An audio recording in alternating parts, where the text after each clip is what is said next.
दिल्ली सचिवालय में सीएम रेखा गुप्ता की अध्यक्षता में हुई बैठक। आईएसबीटी से संबंधित विभिन्न विकास प्रस्ताव की समीक्षा बैठक आयोजित। यात्री सुरक्षा को लेकर अधिकारियों को दिए गए निर्देश। कांवड़ यात्रा को लेकर दिल्ली में बीजेपी ने लगाए 374 शिविर। तीर्थयात्रियों की त्वरित सुविधा के लिए पीसीआर वैन, एम्बुलेंस की तैनाती। इलाके से गुजर रहे कांवड़ियों पर बरसाए गए फूल। दिल्ली पुलिस ने 5 अवैध बांग्लादेशी प्रवासियों के लिए लिया हिरासत में। 3 पुरुष और 2 महिलाएं शामिल। 2017 में से रह रहे थे भारत में।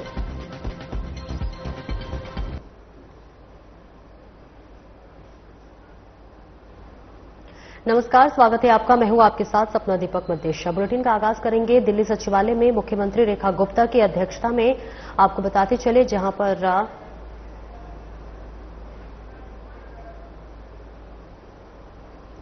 परिवहन विभाग एवं अंतर राज्य बस अड्डा आईएसबीटी से संबंधित विभिन्न विकास प्रस्ताव की समीक्षा बैठक आयोजित की गई।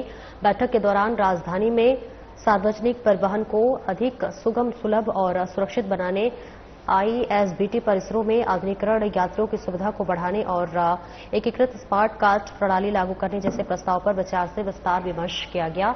मुख्यमंत्री ने संबंधित योजनाओं की प्रगति की समीक्षा करते हुए अधिकारियों को स्पष्ट निर्देश दिए कि यात्री सुविधाओं एवं सुरक्षा को सर्वोच्च प्राथमिकता दी जाए, सभी कार्यों का समयबद्ध निष्पादन सुनिश्चित किया जाए और योजना क्रियान्वयन में पारदर्शिता और उत्तरदायित्व को प्राथमिकता दी जाए। इस बीच बैठक में कैबिनेट मंत्री श्री पंकज सिंह, परिवहन विभाग और Delhi transport infrastructure development corporation के वरिष्ठ अधिकारी उपस्थित रहे।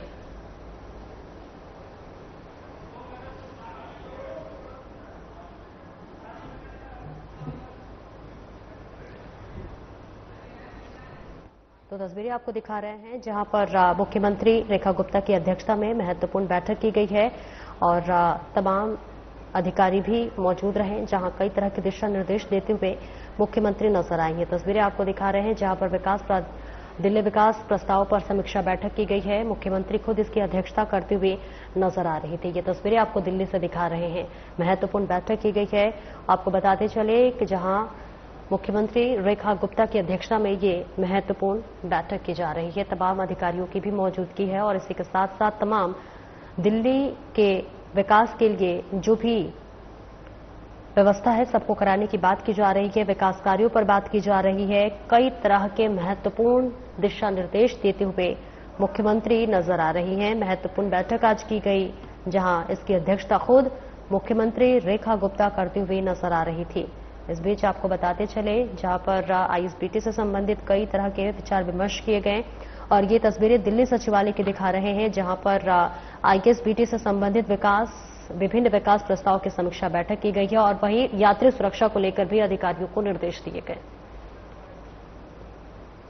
मुख्यमंत्री रेखा गुप्ता ने भारत मंडपम में COWU यानी कि महिला उद्यमियों का परिसंघ द्वारा आयोजित युवा उद्यमी शिखर सम्मेलन में भाग लिया। सीएम रेखा गुप्ता ने कहा कि देश भर में उभर रहे नए स्टार्टअप युवाओं की नवोन्मेषी सोच का परिणाम है।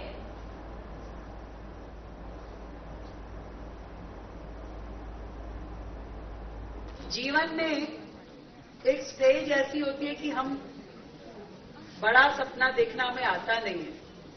क्या जीवन में बनना है, क्या करना है, छोड़ दो भाई। ये सोच नहीं पाते। कोई हमसे पूछता भी है बचपन में कि क्या बनोगे, तो अभी सोचा नहीं है, सोच के बताएंगे। और फिर कहते अच्छा देख लेंगे, डॉक्टर बन गए तो ठीक है, नहीं तो फिर इंजीनियर देख लेंगे, नहीं तो पायलट बनना है। सब बच्चों को पायलट ही बनना होता है। और ऐसे सोचते सोचते हम कब बड़े हो जाते हैं, कब हमारी लाइन चेंज हो जाती है। कॉमर्स करते करते साइंस में आ जाते हैं, साइंस करते करते कहीं और पहुंच जाते हैं और ये जीवन का चक्र चलता रहता है।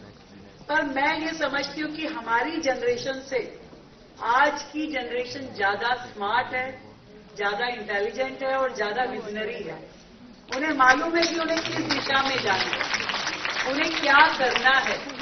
और इसीलिए देश में जो नए स्टार्टअप शुरू हुए, जो नए स्टैंडअप यंगस्टर्स ने शुरू किए, वो कहीं ना कहीं आपके इस इनोवेटिव बिहेवियर से, जो आपका दिमाग इतनी ऊंची उड़ान भरता है, और फिर उसको आइडियाज के साथ बांध करके नए नए काम शुरू करता है। आज इतने सारे यंगस्टर्स को हमने यहां से प्राइजेस दिए। मैं समझती हूं कि जो स्टूडेंट आज की डेट में, आज की अपनी इस एज की स्टेज में इतना बेहतरीन काम करते हैं, निश्चित रूप में वो जीवन में बहुत आगे बढ़ने वाले हैं। आप सबको मेरी ढेर सारी बधाई और शुभकामनाएं।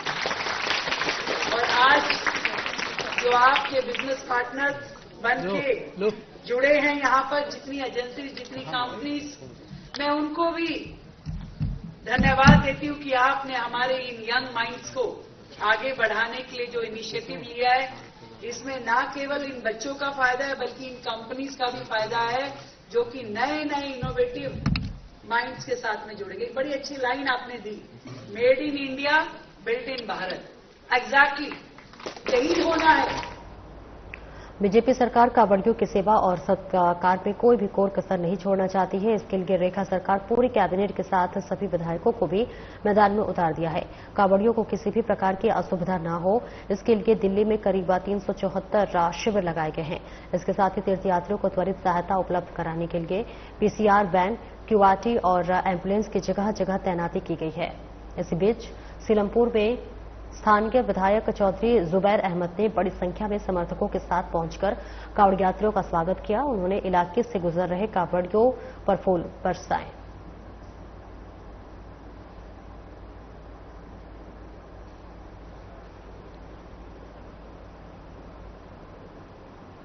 नई दिल्ली मंत्री मनजिंदर सिंह सिरसा ख्याला में हुए दोहरे हत्याकांड के पीड़ितों में से एक मृतक संदीप के घर पहुंचे।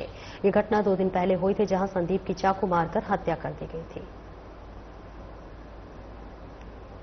तो देखिए, तस्वीरें आपको दिखा रहे हैं जहां पर दिल्ली में डबल मर्डर केस, ये पूरा मामला सामने आया है, जहां पर अब इस पूरे मामले की तहकीकात में पुलिस जुटी हुई है। बताते चले कि आपको मर्डर का ये पूरा मामला बताया जा रहा है और इसके पीछे की वजह क्या थी, इस भी पुलिस ये पता लगाने की कोशिश कर रही है।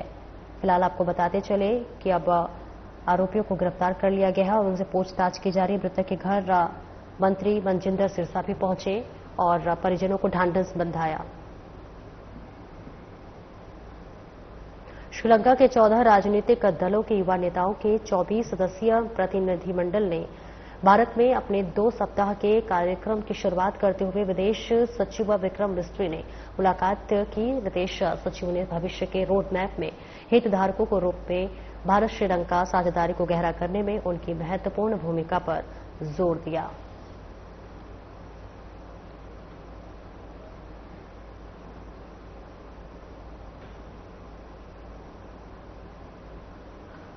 कांग्रेस अध्यक्ष मल्लिकार्जुन खड़गे और लोकसभा में नेता प्रतिपक्ष राहुल गांधी असम के 1 दिवसीय दौरे पर बुधवार सुबह गुवाहाटी पहुंचे।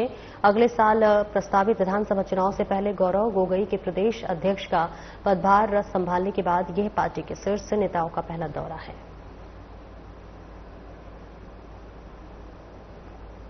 भारतीय युवा सेना के कैप्टन अमित धामी ने कहा कि मेक इन इंडिया पहल के तहत मेहर बाबा प्रतियोगिता अक्टूबर 2018 में शुरू की गई थी और अब तक मेहर बाबा प्रतियोगिता 2 संस्करण आयोजित किए जा चुके हैं। दोनों का उद्घाटन रक्षा मंत्री ने किया था।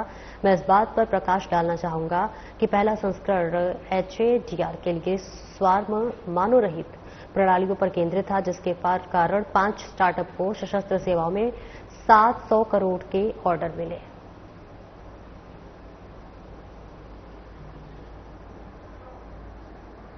Our unmanned aerial systems, the counter-UAS systems are also developing at a fast pace. In fact, it is even faster than the unmanned aerial systems. So they need to be secure and encrypted. I will take this opportunity to cover what IF has done for indigenization of, or to promote indigenization of unmanned aerial systems. Under the Make in India project, the Meher Baba competition came into being on October 2018. We have covered so far 2 of these Meher Baba competitions, which were inaugurated by Honorable Defence Minister. And I would like to say that the first, which is the Swarm Unmanned System for HADR, the companies, the first 5 companies, or let's say startups, were got orders worth 700 crores from the services. The second has concluded recently in the Aero India in Feb 2025, which had the concept of SWARM US-based foreign object detection on aircraft operating systems. And collaborative US-based surveillance radar is under process. Future procurement focuses now on indigenous unmanned aerial systems. Under process is HAIL, MAIL, one-way US and payloads. The challenges are spelled out. I think we are running short of time. I'm yet to have the aerospace management is obviously needless to say.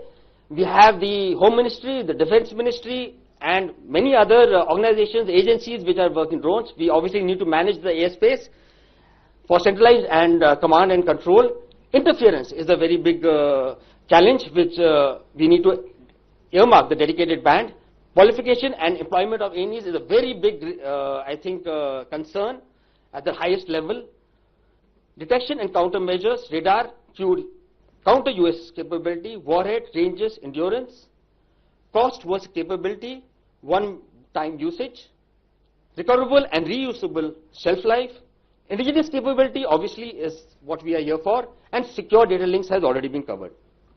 There are certain recommendations I would like to cover. Is first, as it has already been brought out earlier by speakers, that we need to, the industry needs to invest in R&D, cost-effective products, integrate with service networks, obviously lifestyle ecosystems towards design, development and production, wherein we have to reduce this life cycle, maintenance and substance, and where the product is concerned, minimum signature, easy to operate with minimum manpower, autonomous, AI-enabled, and navigate in GPS-denied environment, which has already been covered. It should be modular, the payloads, common operating systems, and a secure data link. नई Delhi chief of defence staff general Anil Chauhan का बयान सामने आया है, जिसमें उन्होंने कहा है कि ड्रोन का विकास शुरू में छोटे अनुप्रयोगों, सीमित रेंज और प्रतिबंधित पेलोड पर केंद्रित था। हालांकि जैसे जैसे उनकी तैनाती के दायरे, उपयोगिता और सफलता की समझ बढ़ी, सेनाओं ने क्रांतिकारी तरीके से ड्रोन का उपयोग करना शुरू कर दिया, जैसा कि कई चल रहे संघर्षों में देखा गया है। Small applications, limited ranges, restricted payloads. As the realization of the scope of deployment, utility and success increased, Army started using drones in a revolutionary kind of manner. And you've seen this in number of wars which are being fought by us. Their utility grew many folds, from being simple means of transportation, photography or videography, to becoming cost-effective force multipliers for modern warfare. Their unbridled and rampant use in modern-day conflicts proved not only their utility but also their ubiquity. They augment manned systems and enable militaries to conduct simultaneous operations across multiple domains with fewer resources and minimal danger to human lives. If you see a human being, means our cognitive thinking, we have always looked or preferred things which are, you could say faster, bigger, more sophisticated, more costly. We think that these are systems which are far better. Even if you look at the motto of Olympics, which says, Citius, Elitius, Fortius, which means faster, higher, stronger. It's in our DNA, it's in our system that we think that this is better. But look at a drone, which is the antithesis of what we are thinking. It's smaller, unimaginative, very, very clumsy. Most of them, the drones are not even aerodynamic. They're cheaper, they make a lot of noise, and yet they're effective, and they're unsophisticated, inexpensive. I think this is their USP, that it is beyond the conventional thinking. It beats conventional thinking. So this, I think, is very, very important. So let's look at unarmed aerial vehicles. That includes drones from a factual and conceptual viewpoint. Factually, drones are a proven reality. We know that. Their widespread utility in recent conflicts demonstrate how drones can shift tactical balance disproportionately to their size or price. Factual because the government of applications of US in modern warfare is challenging traditional ideas about air superiority, ground maneuver and force protection. SWARM tactics, autonomous and intelligent operations, MUMT, asymmetric drone warfare are making large platforms vulnerable and driving militaries to rethink.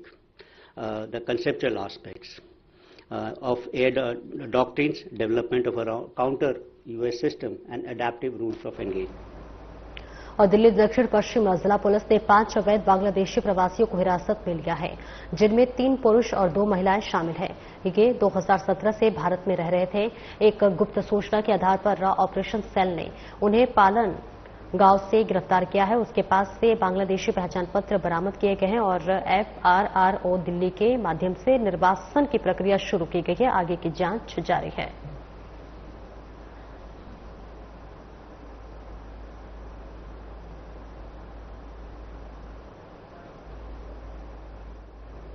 Udaipur files की release पर high court ने लगाई रोक। जी हां, विवादास्पद film Udaipur files की release को लेकर चल रहे कानूनी और राजनीतिक विवादों के बीच सुप्रीम कोर्ट के बुधवार को इससे जुड़ी याचिकाओं पर सुनवाई करेगा।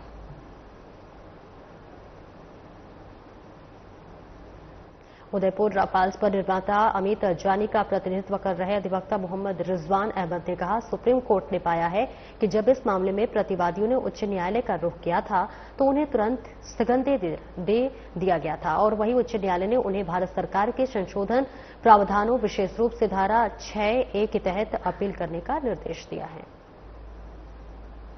कोर्ट जो है वो एक बात पर उन्होंने यही कहा कि जब जो इस केस में रिस्पोंडेंट हैं, जब वो हाई कोर्ट पिटीशन में गए थे तो ऑनरेबल हाई कोर्ट ने उनको फौरी तौर पर स्टे दिया था और उनसे कहा था कि जो गवर्नमेंट ऑफ इंडिया के रिवीजन के प्रोविजंस हैं 6A, उसमें आप जाकर अपील करिए।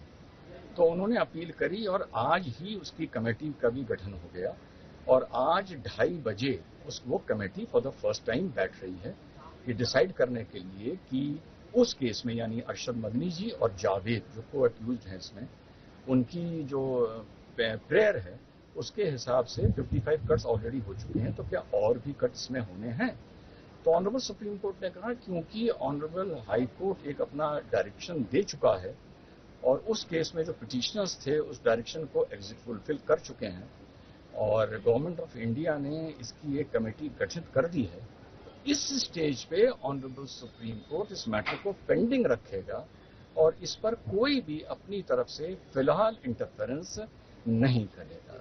गौरव भाटिया जी ने टेक्निकल ग्राउंड्स पे आर्ग्यू किया जब कपिल सिब्बल साहब बोले कि ये बहुत ही हेटफुल फिल्म है और सभी कम्युनिटी, पूरी कम्युनिटी को विलिफाई करती है, उनको अपराधी दिखाती है, तब मुझे अपना ओपिनियन रखना पड़ा कि नंबर 1 देश को रिलीजन और कम्युनिटी में फर्क समझना पड़ेगा। और मैंने लॉर्डशिप को बहुत शॉर्ट में 11 अल्फाजों में इस्लाम के बारे में बताया और मैंने कहा कि इस फिल्म में ये 11 चीजें जो रिलीजन ऑफ इस्लाम से कनेक्टेड हैं कहीं भी वेरीफाई या खंडित नहीं हो रही है, नंबर 1। नंबर 2, जहां तक कम्युनिटी की बात है तो मैंने अपना नाम लेके कहा कि ये फिल्म मुझे या मेरे पिताजी को अपराधी नहीं दिखा रही है, सारे मुसलमानों को अपराधी नहीं दिखा रही है और साथ में इस फिल्म में कम से कम 7-8 ऐसे कैरेक्टर्स हैं जो मुस्लिम दिखाए गए हैं, जिसमें से 2 का कत्ल इस वजह से होता है क्योंकि वो मानवता की रक्षा करने चाहते थे। और मैंने कोर्ट से ये भी कहा कि इस फिल्म में एक डायलॉग है कि अब हिंदुस्तान का मुसलमान पाकिस्तान की बातों में आने वाला नहीं है, हिंदुस्तान का मुसलमान 5 वक्त नमाज पढ़ के हिंदुस्तान की सलामती की दुआ मांगता है। कोर्ट ने पूरा सुना तो इस पर सिब्बल साहब ने कहा कि आपने ये मूवी कहाँ देखी है, तो इसका सीधा से जवाब ये था कि since I am a council to the maker और मेरा ये प्रेरोगेटिव, ये फंडामेंटल राइट है कि अगर मैं उस फिल्म के मेकर की तरफ से कोई आर्गुमेंट कर रहा हूं तो एक प्राइवेट वॉचिंग में घर में बैठकर मुझे वो फिल्म देखने का अधिकार है, अदरवाइज मैं उसका आर्गुमेंट करूं। और पश्चिमी दिल्ली के रिचमंड ग्लोबल स्कूल को बम की धमकी मिली है। जी हां, जबकि दिल्ली के स्कूलों को निशाना बनाकर ऐसी ही कई चेतावनियां दी जा चुकी हैं। बम निरोधक दस्ते सहित सुरक्षा एजेंसियां स्कूल परिसर में पहुंची और परंतु कोई भी संदिग्ध वस्तु नहीं मिली और स्थिति सामान्य बनी हुई है।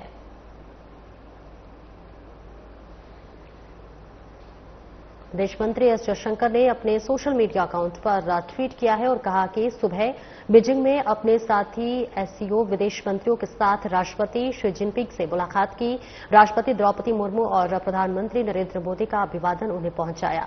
राष्ट्रपति श्री और हमारे द्विपक्षीय संबंधों में हाल ही में प्रगति से अवगत कराया।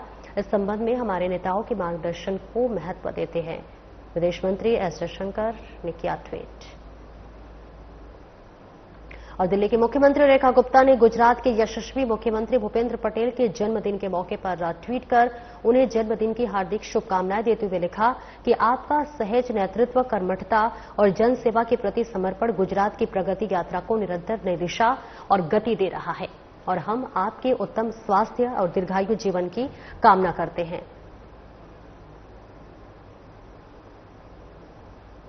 मैराथन धावक सरदार फौजा सिंह का निधन हो गया है, जिस पर मुख्यमंत्री रेखा गुप्ता ने अपने सोशल मीडिया अकाउंट पर दुख जताते हुए ट्वीट किया और कहा कि विश्व के सबसे उम्रदराज मैराथन धावक सरदार फौजा सिंह की निधन का समाचार अत्यंत पीड़ादायक है। अपनी विलक्षण जीवटता, अनुशासन और अद्वितीय ऊर्जा से उन्होंने केवल खेल जगत को गौरवान्वित किया, बल्कि फिटनेस और आत्मबल के प्रतीक बनकर युवाओं को भी प्रेरणा दी। सदी पार कर चुका एक ऐसा धावक जिसने साबित किया कि आयु रहित संकल्प मायने रखता है। ईश्वर दिवंगत आत्मा को अपने श्री चरणों में स्थान दे और शोकाकुल परिजनों को व असंख्य प्रशंसकों को ये दुख सहने की शक्ति प्रदान करे।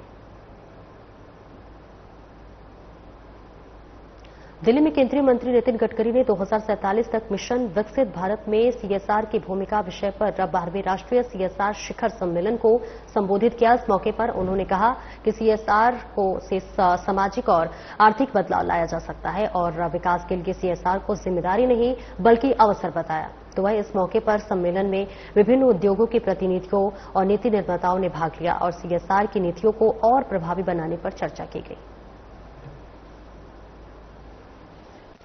इतिहास है कि पिछले अनेक सालों से हमारे यहां 10,000 किसानों ने आत्महत्या की है और आत्महत्या का कारण यही है कि पानी की कमी।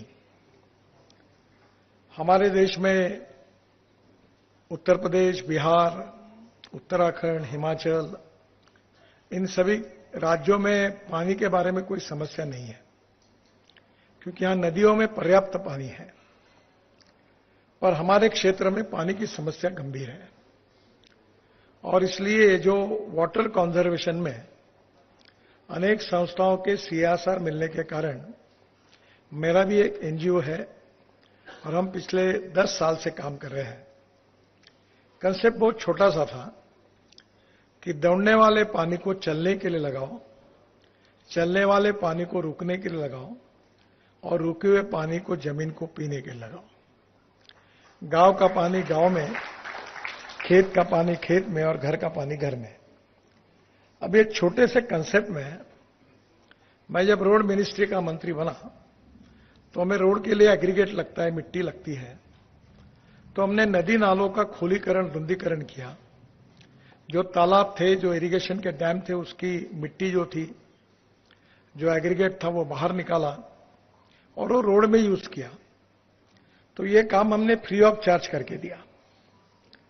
हमारे यहां पंजाबराव कृषि विद्यापीठ एग्रीकल्चर यूनिवर्सिटी अकोला में है, वहां मैंने 36 तालाब बना के दिए। ऐसे 1000 तालाब बने। आप आश्चर्य देखिए कि इस यूनिवर्सिटी में 350 एकड़ जमीन जो पानी के नीचे थी, ये तालाब बनने के बाद वो 3500 एकड़ जमीन इरिगेशन में आई और आजू बाजू के 4-5 किलोमीटर में भी पानी आया और उसके कारण वहां के किसानों की आमदनी बढ़ी। फिलहाल इस बुलेटिन में इतना ही। नमस्कार।